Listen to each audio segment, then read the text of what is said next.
All right, so the image sampler, right?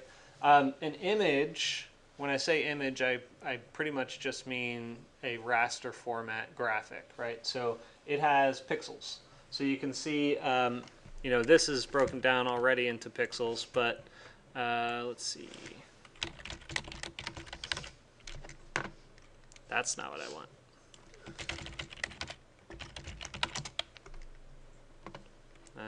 There we go. So you can see that as you zoom into a raster image, it has all these pixels, right? So if you think about how Grasshopper computes, say, a grid, you might be able to equate the pixels to a grid in some form or fashion, right? You kind of see the correlation. So when it's actually calculating, and now we're kind of getting back into, right, the computer programming part of this, where we're looking at our lists, which are indexed by 0, 1, 2, 3, 4, so on and so forth, however many millions of points we have. If you think about it, when the computer is speaking to your monitor, it has to say which pixel on the screen is going to read which hex color. So basically, it's running a list just like Grasshopper does in order to tell the monitor to display that color in that location, right? So it's almost exactly what you're doing in Grasshopper. So you're actually doing computer programming. So for us, we're going to actually start off by looking at a picture that we're going to use. And I just picked one that was kind of entertaining. So if you go to our class folder, 222 Winter 2016, and go to week 5 assignments, the folder called Image Sampler, there's the image that we're going to use right here. So I thought this was kind of amusing. This is a picture of a diver mid-dive, which is kind of funny. It's all contorted. So we're going to be using this picture, and we're going to turn it into a pixelated graphic where we can actually do a circle pattern to show it. But something I want you to note is that, particularly in this version of Windows, down at the bottom you can see the image dimensions. So the dimensions are going to read as points. So 500 by 579 means that this image is actually 500 pixels wide by 579 pixels tall. So if I zoom in really, really close, you can see, you can kind of see it there. Let me see if I can find more contrast for you. But you can really see that this image is actually made up of pixels, right? Maybe that's not new to you, maybe it's new to some of you, but that's going to be very, very important for us. One of the things that you should also be aware of is that the count of how many pixels there is not necessarily an indicator of how big the image is. Okay, so that's something to understand, because in Photoshop, for instance, you can have an image that is 10 inches by 10 inches, but it's 100 pixels per inch, which means you've got 1,000 by 1,000 pixels.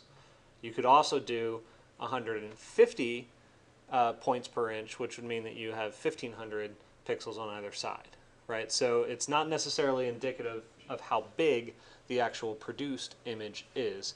I like to think of it, it's called resolution, that's the technical term, it's the resolution of the image, but I pretty much just like to think of it as like the pixel density, right? It's the density of how many of these points you've got packed in there. So anyway, we're going to actually reference this in. So you probably, if you opened it up from here, want to just copy that location because we're going to need it.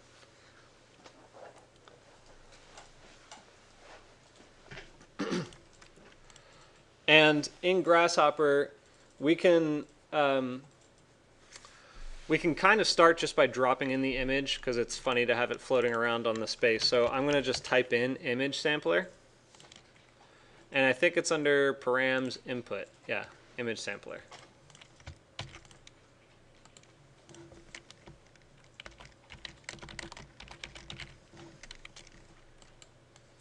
Now the image sampler is basically just going to reference an image.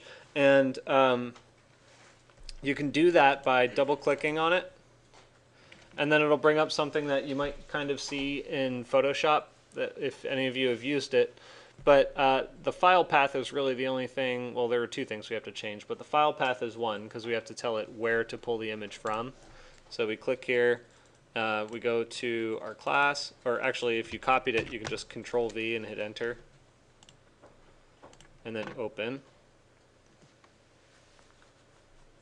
So notice here that there are points, or numbers rather, at each of the edges of our image.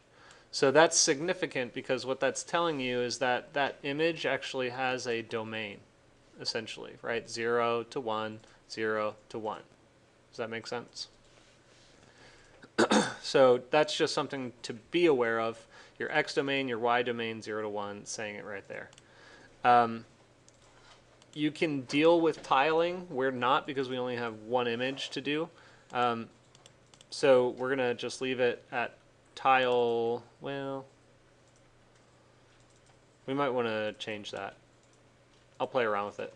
But the other one that we want to do is switch from RGBA colors to color brightness. RGBA is going to give us too many numerical outputs because it's going to give you a number for your red, your green, and your blue, when really all you want is a degree of black, right? So it's essentially your grayscale. So this one's going to give us our grayscale numbers. And then you can hit OK.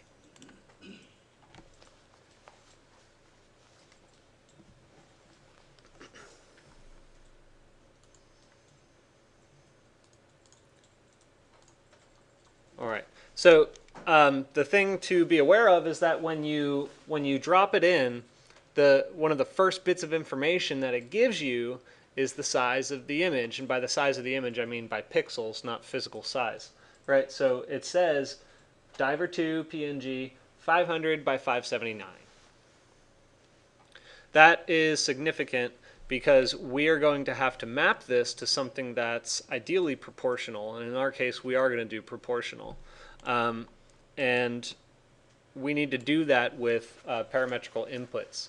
So I'm going to just create a frame using a rectangle here. So I'll just drop in a rectangle under curve primitive. And I'm going to give it a size in the X and the Y that matches the actual image. So it's going to be 500 by 579. So I can do that as a static number by either using integer or the panel. I'll just use the panel, it's easy. So I'll make one for 500.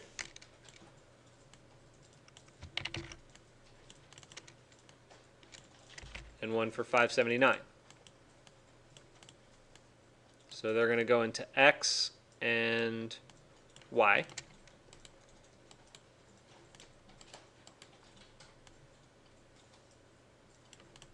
What kind of units are we in? If you recall, Grasshopper actually, the units, Grasshopper is unitless.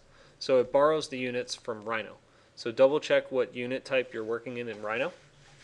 I will say that for this exercise, we need not really be concerned with the units, but for this class, typically we're working in either inches or feet.